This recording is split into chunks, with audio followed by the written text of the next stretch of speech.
It's my duty to close this conference as soon as possible, but in doing so, let me just give you three indicators. Firstly, in an Ericsson's, it's your report, Peter, but we were in California last summer in Palo Alto, and the first thing we heard from the Ericsson's people there, where they have more people working there than Facebook has worldwide, 85% of messages go by text and voice in 2012. By 2017, and that's now within 5 years, 85% will be going by mobile and broadband.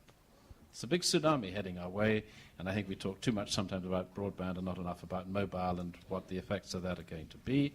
But in essence, it means that, as you said, Neelie, in the press release, we have to keep up to date with what's happening outside us in the world, with what US, what Korea and others are doing. Otherwise, we're going to be left behind.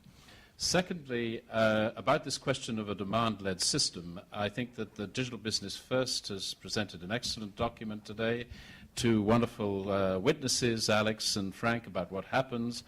I remember there was one thing I think you had said in the document which I'd draw to everybody's attention.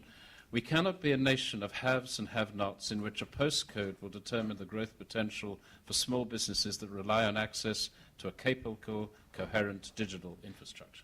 Yeah. I think that that is a strong enough message for government. So then I come to the last point, which is on funds. I've only been on the Budget Committee in the European Parliament for 29 years, but long enough to know that you can do things sometimes when they're least expected.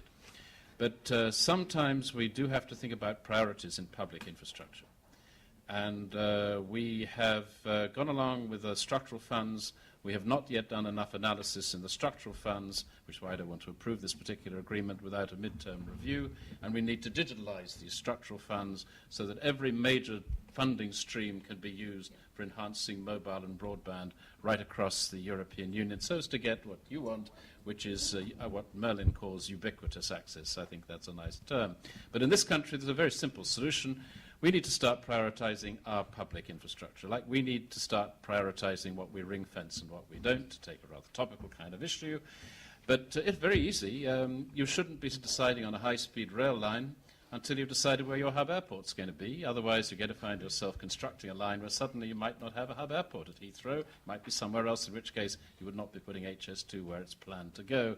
I would suspend HS2 immediately and start investing money in digital infrastructure, because every report shows in Digital Europe, also the last one you had, and I end on this, that you could actually have more than 500,000 jobs created by half as much money as being devoted to HS2, and I would think in much quicker time, because that's only over 20 years, and the digital infrastructure will be much quicker. I think it comes to what you said, Merlin, and what other speakers have said, and I conclude on this, that they can use mobile phones, they can use smartphones, they can use tablets and whatever, and they think they're very clever, but they haven't got the slightest idea of the impact of digital investment, of what it does for jobs, for the community, for infrastructure, and then for use, because as people know about it, I'm sure then people start using it.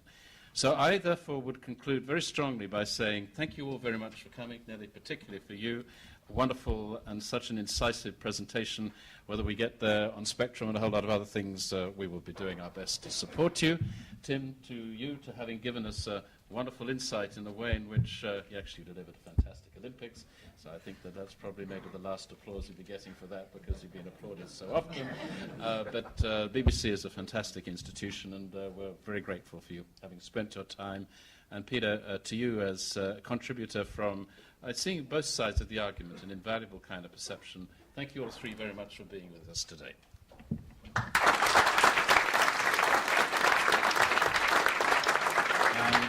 As I have two last thank yous, two thank yous are firstly to the guys in Digital Business First, to you, Alex, to Frank, and particularly to you, Peter and Matthew, having produced a clear document for once you should actually understand of where the haves and the have-nots are, because it's impossible to find this information otherwise.